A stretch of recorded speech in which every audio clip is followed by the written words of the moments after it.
Salam alaikum azulfillaoun, bonjour. Rarement, dans l'histoire contemporaine des nations, on aura observé une situation aussi ubuesque, si elle n'était tragique, que celle de l'Algérie.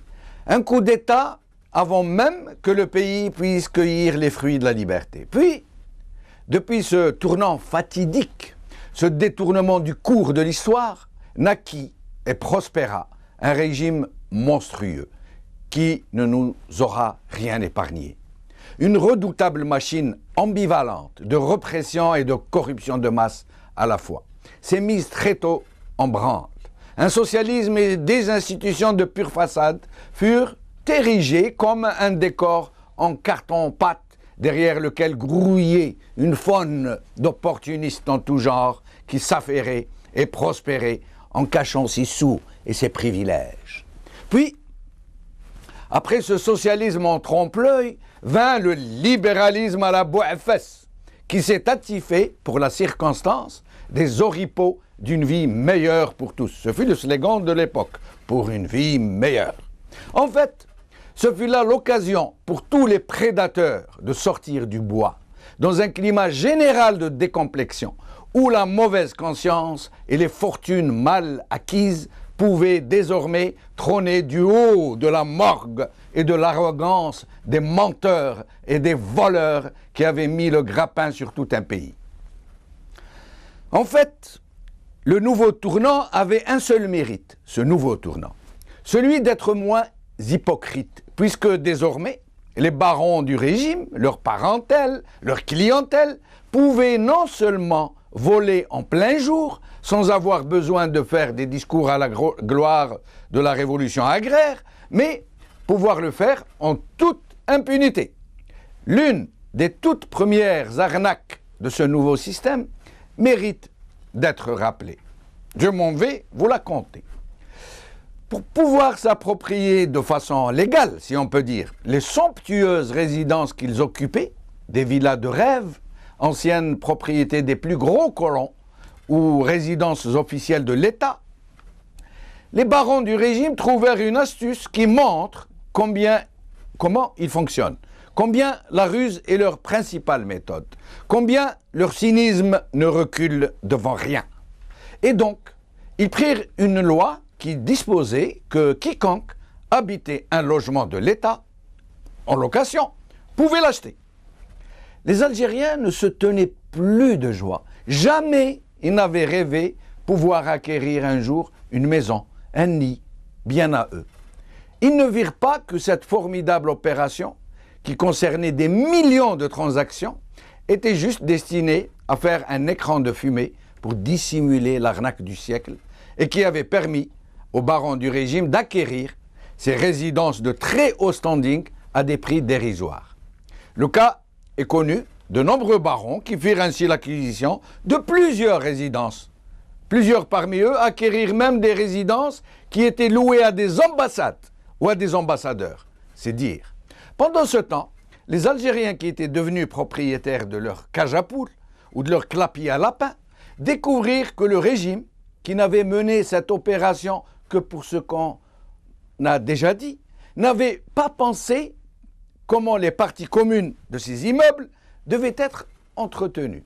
En très peu de temps, du jour au lendemain en fait, les immeubles se dégradèrent, les gens se replièrent un peu plus dans leur individualisme, le chacun pour soi s'intensifia, alors que les gens étaient très confortablement installés dans des logements bien propres, leurs immeubles étaient devenus des horreurs, sales, sans électricité, sans vitres, sans porte, sans ascenseur. Dans le même temps, le barodage, un mot que nous avons inventé, qui ne figure pas dans le dictionnaire, devint la manifestation la plus visible et la plus hideuse de l'urbanisme à l'algérienne. Les gens s'emprisonnaient chez eux derrière des barreaux à toutes les fenêtres et des lourdes portes de fer. C'est significatif du sentiment d'insécurité et d'associabilité qui s'abattit sur la société algérienne. Et ainsi vinrent les années où les abcès crevèrent, révélant toute la monstrueuse nature d'un régime mafiocrate, plus que plus rien ne bridait. Les malfaiteurs qui se disaient grands serviteurs de l'État se constituèrent en bandes organisées. Chaque baron avait ses clientèles, ses chasses gardées, ses brisées et son droit de cuissage sur la nation. Et ainsi, plus personne n'ignorait en ces années-là qui était M. Blé, M. Médicament, M. Will, M. Lay. Très rapidement, dans une parfaite orchestration, les mafiocrates s'organisèrent en cercles concentriques autour d'un cercle névralgique où se décidait à peu près tout ce qui avait de l'importance. Un centre qui continua d'entretenir avec l'ancienne puissance coloniale des relations de vassal à suzerain. Puis, après les événements d'octobre 88 et leur sanglante répression, le régime opéra une récupération qui montre, encore une fois, combien remarquable est sa capacité à se retourner.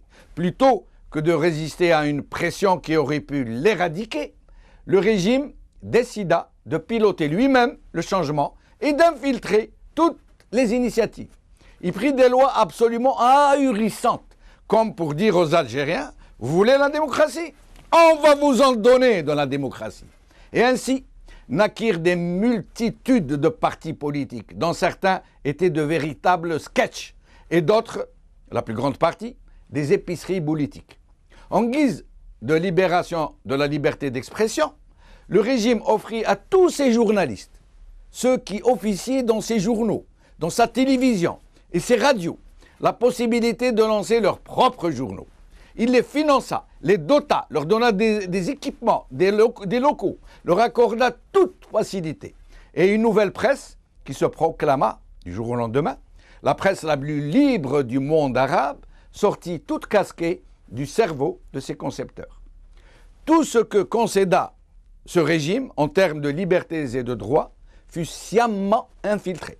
De nombreux dirigeants de partis devinrent subitement des alliés naturels du régime, en ce sens qu'ils furent admis à la mangeoire. Lorsque l'islamisme politique s'invita à la nouvelle donne, de nombreux Algériens, y compris ceux qui n'adhéraient pas au projet de société islamiste, lui apportèrent leur soutien. La suite est connue. Lorsque le régime constata que malgré toutes ces manipulations, le peuple avait voté pour les islamistes, il décida de siffler la fin de la partie, avec l'autorisation, si ce n'est l'injonction de la France.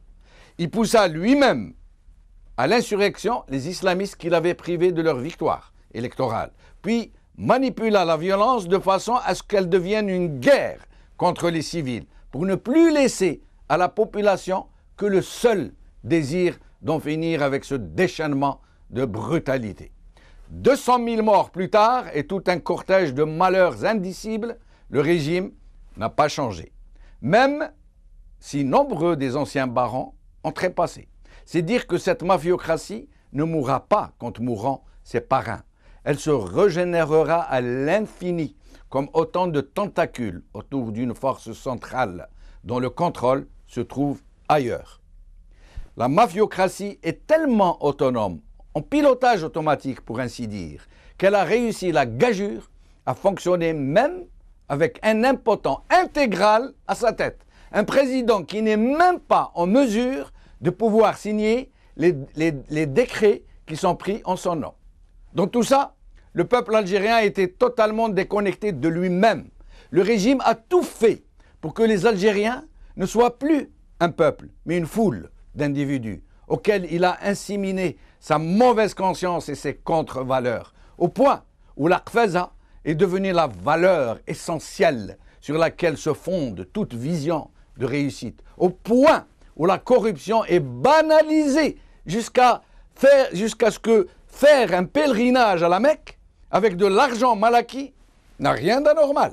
Le régime a fait ou tenté de faire le vide autour du peuple. Il a corrompu presque tous les partis et les acteurs politiques. Il a fait en sorte que si le peuple bougeait un jour, par miracle, il n'aurait aucune force vraiment organisée, vraiment forte autour de laquelle pouvoir se rallier. Il a continué d'acheter en bon argent ses opposants et des partis vraiment représentatifs. Il a infesté le principal syndicat du pays en corrompant toute sa direction, de haut en bas. Mais dans cet immense cimetière politique, malgré le climat de subversion qui règne sur tout le pays, des événements majeurs sont venus se planter dans le décor. Des événements qui laissent croire à un tournant historique peut-être, à une vraie révolution du peuple algérien contre un régime qui a volé son indépendance, qui le plonge dans l'incertitude des lendemains et qui compromet jusqu'à l'avenir de ses enfants. Un vent contraire souffle donc contre le régime. Les réseaux sociaux sont en ébullition. La maison Algérie bourdonne de nouvelles, vibre d'espoir. De mauvaises nouvelles sont devenues signes de changement imminent.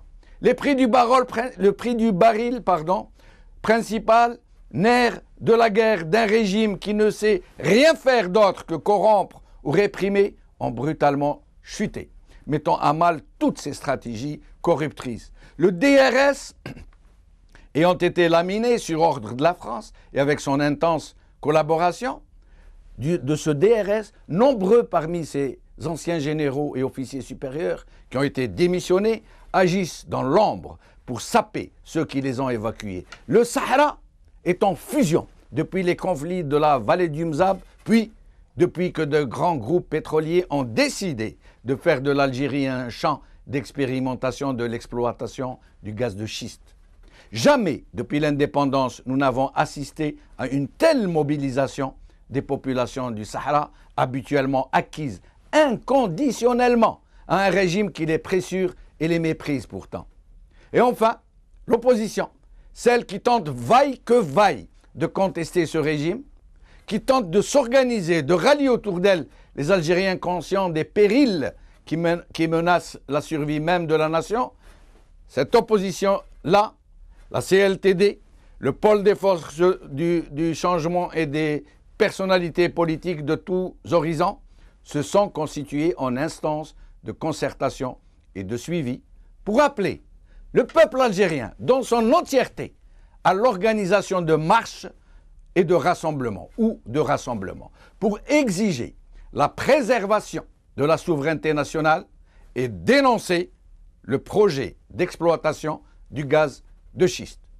La journée du 24 février a été choisie pour cette méga manifestation. Le 24 février, non seulement une journée hautement symbolique en matière de souveraineté nationale de l'Algérie sur ses ressources naturelles, mais c'est aussi la journée qui a été choisie par le FFS pour un événement d'un tout autre genre. Nous allons en parler tout à l'heure avec notre invité. Aujourd'hui,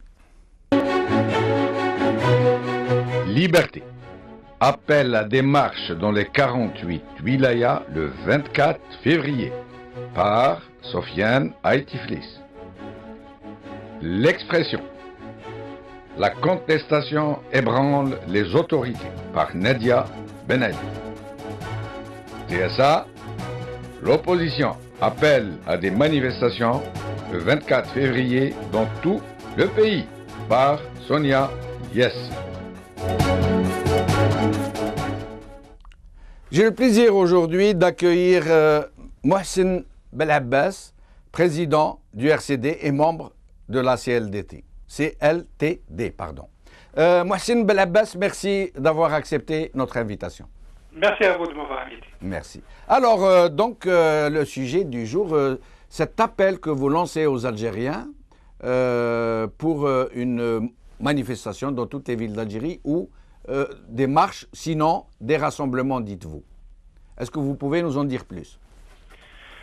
Oui, en réalité, depuis quelques mois déjà, nous voyons quotidiennement nos frères algériens habitant les wilayas du sud du pays souffrir de la répression du pouvoir, de l'ignorance par le pouvoir des revendications qu'ils soulèvent à travers un certain nombre de manifestations désormais récurrentes.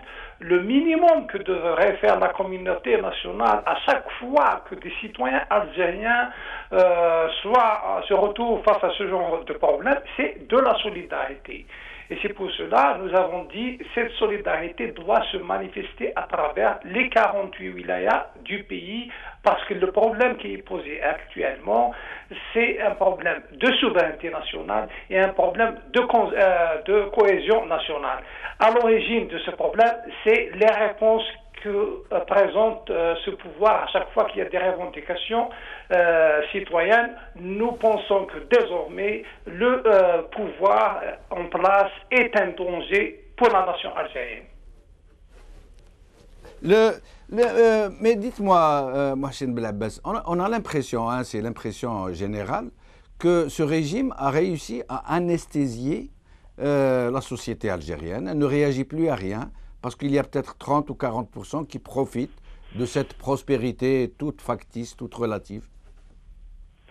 Non, il y a une réalité en Algérie, c'est qu'il y a un certain pourcentage de clients, c'est-à-dire qu'ils sont devenus clients depuis le début des années 2000 parce qu'il y a eu une disponibilité financière qui a été orientée pour l'essentiel justement pour acheter une clientèle. Le pouvoir algérien a su répartir les richesses financières engrangées par l'augmentation du prix du baril durant ces 15 dernières années pour donner un peu plus d'argent aux anciens maquisards, donner un peu plus d'argent aux services de sécurité en général, financer des projets d'un certain nombre d'industriels qui souvent échouent dans leur entreprise. En tout cas, ils ont réussi à se constituer une certaine clientèle. Mais je reste convaincu que la majorité du peuple algérien n'est pas inscrite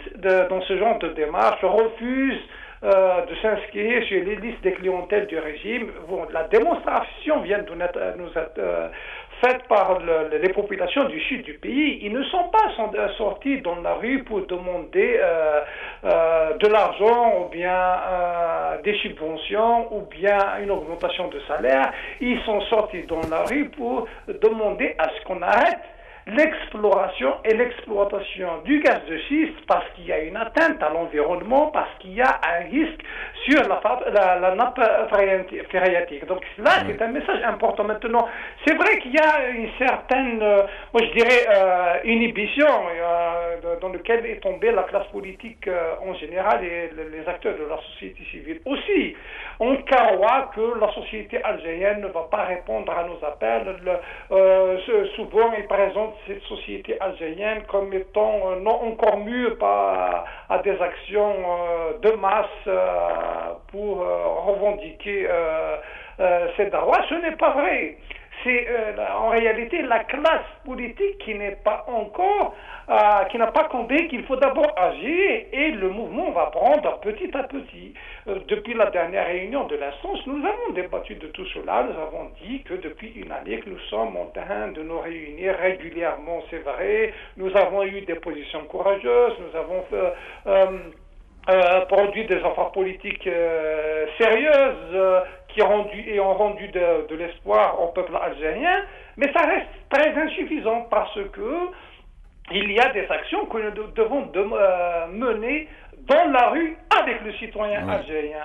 Parce que c'est important, le dialogue se fait avec le citoyen algérien et avec personne d'autre. Il s'agit de sensibiliser le citoyen algérien, mais en se mettant d'abord au devant, dans la rue, pour réussir justement... Eh bien justement, Mohsin Belabbès... Parce que ce pouvoir est devenu un danger pour la nation. Eh bien justement, Mohsin Belabbès, à cet effet, est-ce que vous allez vous contenter d'avoir lancé cet appel et laisser la suite des événements à la réaction populaire, ou est-ce que vous allez vous mettre en avant, entreprendre des actions pour essayer de briser justement cette inhibition dont vous parliez, cette passivité, cette anesthésie, ce désintéressement des Algériens de ce qui les concerne? En encore une fois, c'est pas un désintéressement. Moi, je ne crois pas du tout à l'idée qui consiste à dire que le citoyen indo-algérien se désintéresse de la politique. En tout cas, durant l'année 2014, il a démontré amplement qu'il est conscient qu'il y a un éveil certain. La preuve, c'est qu'il s'implique dans le terrain. Moi, je pense même que désormais, la population a payé de l'avance par rapport à la classe politique. Mais il n'y a pas une wilaya qui n'a pas été touchée durant l'année 2014 par une manifestation qui pour demander un logement, qui pour demander à ce que les maisons soient reliées au gaz naturel, qui pour demander l'arrêt de l'exploitation du gaz de schiste, etc. Et donc il y a des manifestations partout dans le pays et souvent ça se fait dans la rue. Donc le citoyen algérien est plus que jamais conscient. Cette conscience s'explique par le fait que l'Algérien est désormais connecté à l'information, que ce soit à travers les réseaux Internet, parce que là c'est nouveau, et que ce soit à travers les chaînes de télévision, là aussi c'est nouveau. Si dans le sud du pays, pendant des années, les rares journaux qui parvenaient arrivaient dans l'après-midi, il y a un quota très minime qui était réservé essentiellement pour l'administration. Maintenant, le citoyen du Sud est lui aussi connecté à Internet. Le citoyen du Sud est lui aussi connecté aux chaînes de télévision et regarde le Maghreb bien comme il regarde d'autres chaînes de télévision. Donc il y a une prise de conscience sur les enjeux et les citoyens du Sud ont commencé à prendre de l'avance en termes de mobilisation. Tout à fait. Mais c'est pareil au niveau du nord du pays, même si on peut dire que peut-être au niveau du nord, il y a une certaine fatigue parce que la protestation au niveau du nord du pays, que ce soit à l'est, que ce soit à l'ouest, en fait, ne date pas de 2014, il date de plusieurs années déjà. Nous avions compté, je me souviens déjà en 2009, on avait donné le chiffre de 9000 manifestations de rue durant l'année 2009, 2010, 2011, c'est pareil. Donc à chaque fois, les manifestations, ils sont là. Les jeunes Algériens maintenant s'organisent, même s'ils ne sont pas automatiquement dans des partis politiques, mais ils s'organisent dans d'autres cas. On les retrouve dans des associations de jeunes, on les retrouve dans des collectifs estudiantins, on les retrouve dans des syndicats autonomes. Nous avons vu combien de structures de jeunes qui ont été créées à la veille des élections présidentielles de 2014 pour refuser le 4e mandat, pour refuser les élections, pour demander à ce que le citoyen algérien les boycotte. Donc la prise de conscience est là. Oui, mais en plus d'avoir lancé cet appel, allez-vous mener des actions pour essayer de stimuler justement cette conscience politique, de la regrouper, de la concentrer, de l'organiser? Bien sûr, en tout cas. Par exemple, quelles actions vous pouvez... Nous avons déjà envoyé des notes à toutes nos structures régionales pour qu'ils commencent à prendre contact avec tous les représentants des partis politiques et des personnalités qui siègent au niveau de l'instance de concertation et de suivi, parce qu'il s'agit là aussi de coordonner nos efforts au niveau de ces différentes wilayas. Mais nous avons commencé aussi à établir des contacts avec un certain nombre d'associations de jeunes, mais surtout des étudiants à travers les différentes wilayas du pays, parce que dans cette affaire, l'instance de concertation et de suivi, ce n'est qu'un instrument. Oui. Les marches du 24 février sont les marches du peuple algérien pour dire stop à l'exploitation et à l'exploration du gaz de schiste, une bonne fois pour toutes, et pour montrer et réaffirmer leur solidarité avec leurs concitoyens, avec leurs frères du sud du pays. Donc il y a les manifestations, notamment à Alger, les membres de l'instance, ils vont marcher à Alger. Les représentants de toutes ces formations, ils vont marcher dans différentes wilayas du pays, mais nous encourageons des manifestations y compris à l'échelle des daïras, parce que ce n'est pas une affaire seulement de l'instance de concertation et de suivi, et c'est important de les faire y compris au niveau des daïras, parce qu'on sait très bien qu'au niveau d'un certain nombre de wilayas, les distances d'une daïra vers un chef-lieu de wilaya sont énormes. C'est souvent plus de 400 kilomètres. Vous avez demandé des autorisations au régime pour organiser ces marches et ces rassemblements, ou vous allez vous en passer? Non, on va s'en passer lancer des demandes d'autorisation parce que dans tous les cas, le pouvoir va refuser de donner des autorisations pour ces manifestations. Deuxièmement, le pouvoir algérien n'a pas demandé l'autorisation du peuple algérien quand il a décidé d'exploiter le gaz de schiste. Plus grave encore, quand il a vu que le peuple, notamment dans les wilayas du Sud, refuse cette exploitation et n'a pas, s'est pas soumis à cette revendication du peuple. Donc c'est un pouvoir qui refuse de consulter ses citoyens dans des questions aussi importantes, ne peut pas être récepteur de demandes d'autorisation pour des manifestations. Voilà, il faut être... moi, je pense qu'il faut en finir avec les formes administratives. Dans tous les cas, le pouvoir refuse. Nous savons qu'il va refuser. Nous demandons au peuple algérien de manifester sa solidarité avec son concitoyen du sud du pays. Nous demandons à tous les acteurs politiques et sociaux de se mettre au devant durant ces manifestations. Nous les rassurons, l'instance de concertation et de suivi n'est qu'un instrument entre les mains des citoyens algériens. Mais vous ne doutez pas que le régime va envisager cette initiative comme une menace, une hostilité à son endroit, voire même une initiative qui pourrait le contester sévèrement? Non, moi je pense que le pouvoir algérien doit comprendre qu'il est temps d'organiser sa sortie plus vite et le fait mieux, ça vaut pour lui. Le danger nous vient de partout. Mais pour l'essentiel, ce danger, s'il peut prendre de l'ampleur, c'est parce qu'il y a ce pouvoir, parce qu'il y a ce régime autiste incapable d'anticipation, incapable de prendre les réformes que la situation impose. Il y a la crise du pays du baril du pétrole, il y a la crise du sud du pays, parce que c'est une crise du sud du pays. Il ne faut pas oublier qu'au niveau du sud, ce n'est pas seulement une question d'exploitation du gaz de schiste. En réalité, les manifestations dans le sud ont commencé depuis déjà plus de 2 ans. On sait très bien ce qui se passe au niveau de la wilaya d'Oradaya. On se rappelle très bien les manifestations organisées par les chômeurs au niveau des wilayas de Ouagla et de Beska. On se souvient de ce qui s'est passé dans la daïra de Tougour, de Hadar, etc.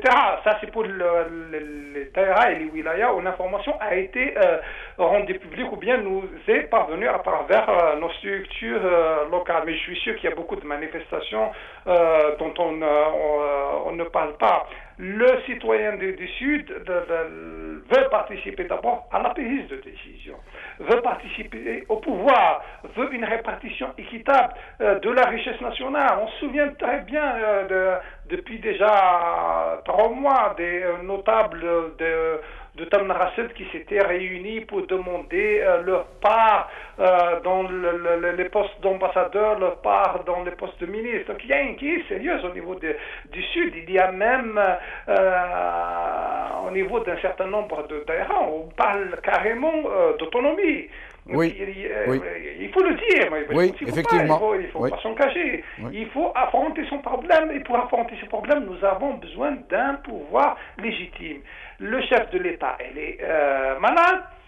Le pouvoir législatif illégitime, mais incapable d'initiative parce qu'ils ont de tout temps attendu les initiatives du gouvernement pour se réunir. Mais c'est très grave ce qui se passe au niveau du Parlement algérien avec tout ce qui se passe dans le Sud. Ils n'ont pas osé engager un débat parlementaire sur la question de l'exploitation du gaz de schiste. Ils n'ont pas osé organiser un débat parlementaire sur la baisse du baril. Ils se limitent à attendre les quelques lois qui sont très rares d'ailleurs, moins de 10, si je me souviens pour l'année 2014, donc des lois qui viennent à l'initiative du gouvernement. C'est pareil pour le pouvoir judiciaire parce que dépendant du pouvoir exécutif, vous savez très bien que aucun dossier de corruption n'a abouti au niveau des tribunaux depuis plus de 15 ans. L'affaire Khalifa n'a pas encore été tranchée, l'affaire Sonatrach n'a pas encore été tranchée, l'affaire autoroute Est-Ouest n'a pas encore été tranchée, et j'en passe. Oui. Donc voilà, la situation est très difficile. Moi, c'est pour ça qu'au niveau de l'instance, en plus de des marches auxquelles nous avons appelé pour le 24 février, nous avons décidé d'organiser un congrès fermé durant 12 jours où nous allons évaluer et débattre de toutes ces questions essentielles, parce que c'est des questions qui demandent beaucoup de temps. C'est à partir de ce congrès que nous allons essayer de sortir avec une stratégie. En gros, il s'agit de préparer dès maintenant l'après-Bouteflika. Mais avant de revenir sur ce sujet crucial, vous connaissez le régime. Vous n'êtes pas sans ignorer qu'il va tout faire d'abord pour essayer de s'aborder cette initiative que vous lancez, et qu'au cas où il ne réussirait pas, vous connaissez ses méthodes, il va envoyer des agents provocateurs au sein des manifestants pour essayer de provoquer des actes de violence et donc discréditer le mouvement, le faire passer pour une tentative de syrianiser, de libyaniser le pays. Est-ce que vous allez prendre des mesures pour éviter justement ce genre de scénario? Non, bien sûr qu'on va essayer de tout faire pour ne pas tomber dans les pièges que le pouvoir ne s'empêchera pas de nous tendre. C'est connu, il va infiltrer les manifestations avec des slogans pour Daesh, par exemple. Il va envoyer des batagias pour agresser un certain nombre d'acteurs politiques. C'est connu, les pratiques du pouvoir. Oui. Mais dans cette affaire, ça sera très difficile pour lui, parce que là, il va avoir affaire au peuple algérien. Parce que là, le message de la marche, ce n'est pas une marche pour demander le départ de Bouteflika. À la limite, même si c'est urgent, la marche, c'est pour demander l'arrêt immédiat de l'exploration et de l'exploitation du gaz de schiste. Donc c'est très difficile pour lui de s'attaquer à ces manifestants qui, en réalité, sont des Algériens qui expriment leur solidarité avec leurs concitoyens des wilayas du Sud. Le risque, il est toujours là, mais il faut savoir prendre des risques, y compris en politique. Absolument. Vous parliez à un instant de ce congrès. Par qui il est organisé? Par le RCD ou par cette instance qui prépare cette méga manifestation? Non, le RCD n'est qu'un acteur parmi d'autres. Non, mais je parle du congrès pour lequel vous êtes en train de préparer l'après-Bouteflika. C'est un congrès qui est de l'instance. Ah, d'accord, très bien. L'instance prend ses décisions de manière consensuelle. Il y a eu la proposition d'aller vers une rencontre qui doit durer un peu plus de temps, parce que d'habitude on fait des réunions de 4 à 5 heures. On a jugé que c'était très insuffisant pour débattre de toutes les questions essentielles qui se posent actuellement, et on s'est dit qu'au minimum il faudra aller vers un congrès fermé de 2 jours minimum, parce que c'est possible qu'on va aller au-delà de 2 jours, mais nous devons discuter sérieusement de la question de la vacance du pouvoir, de la question de l'exploitation du gaz de schiste, de la question de la PS du baril du pétrole, de la crise dans le sud du pays, etc.